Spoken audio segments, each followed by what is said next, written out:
স্পষ্ট করে একটা জিনিস বলে আসছে যে এটা 12ই ফেব্রুয়ারির নির্বাচনের থেকে কোনো অংশে কম গুরুত্বপূর্ণ না। নির্বাচন নিয়ে আপনার কোনো রকমের দুশ্চিন্তাগ্রস্ত হওয়ার মতন কোনো পরিস্থিতি নাই। আমাদের জানা মতে বা আমরা যে তথ্যটা পেয়েছি শেরপুরে হচ্ছে আমাদের 129টা কেন্দ্র, দ্যাট ইনক্লুডস আপনার ওসিবি আইসিবি 128+1, আর বগুড়াতে হচ্ছে 151টা 150টা, আর একটা হচ্ছে আপনার ওসিবি আইসিবিবি। নির্বাচন নিয়ে আপনার কোনো রকমের দুশ্চিন্তাগ্রস্ত হওয়ার মতন কোনো পরিস্থিতি নাই। সার্বিক পরিস্থিতি স্বাভাবিক আছে এবং আমাদের যে বিভিন্ন পর্যায় থেকে যে তথ্য সংগ্রহ আমরা যেটুকু পেয়েছি সেখানে আমাদের আতঙ্কিত বা চিন্তিত হওয়ার কোনো কারণ নেই। এবং এখানে আপনার আইনশৃঙ্খলা বাহিনীর তৎপরতা আছে এবং তারা সার্বিক পরিস্থিতি সবসময় মনিটর করছে। এবং আমরা স্পষ্ট করে একটা জিনিস বলে আসছে যে এটা 12ই ফেব্রুয়ারির নির্বাচনের থেকে কোনো অংশে কম গুরুত্বপূর্ণ না। কাজে সেইভাবে তারা যেন তাদের প্রস্তুতি রাখেন এবং ব্যবস্থাপনাটা রাখেন।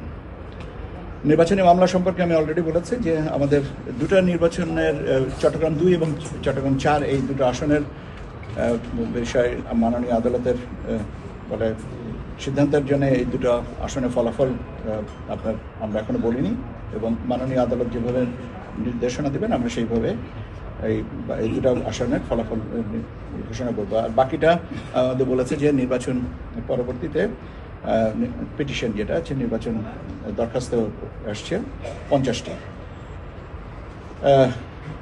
এরপরে ছিল আর একটা বিষয় যেটা নিয়ে আমরা কথা বলেছি, সেটা হচ্ছে যে নির্বাচন দায়িত্ব পালনকালে আহত এবং বা নিহত হলে ক্ষতিপূরণের বিষয়ে একটু আমাদের যে নীতিমালা আছে 2022-এ করা হয়েছিল, সেই নীতিমালার আওতায় প্রেক্ষাপটে এখন পরিবর্তিত পরিস্থিতিতে দেখা যায় যে অনেকেই প্রলং সিকনেসে পড়ে গেছেন অথবা তাৎক্ষণিকভাবে তার চিকিৎসা লেগেছে, হসপিটালাইজেশন হয়েছে, এই প্রভিশনগুলো এখানে ইনক্লুড করা নাই। তো সেই জন্য আমরা এটা বলেছি এটা রিভিউ করে যতটুকু সহন মানে যে মাত্রায় এটাকে দেওয়া সম্ভব সেটা আপনারা করবেন। সেই জন্য একটা কমিটি আছে আমাদের, সেই কমিটিটাই রিভিউ করবে, এই জিনিসটা রিভিউ করে আমাদেরকে কমিশনে দিবে এবং কমিশন সেই অনুযায়ী ক্ষতিপূরণ বা সাহায্য যেটাই বলি না কেন সেই বিষয়টা পরবর্তীতে নির্ধারণ করবেন।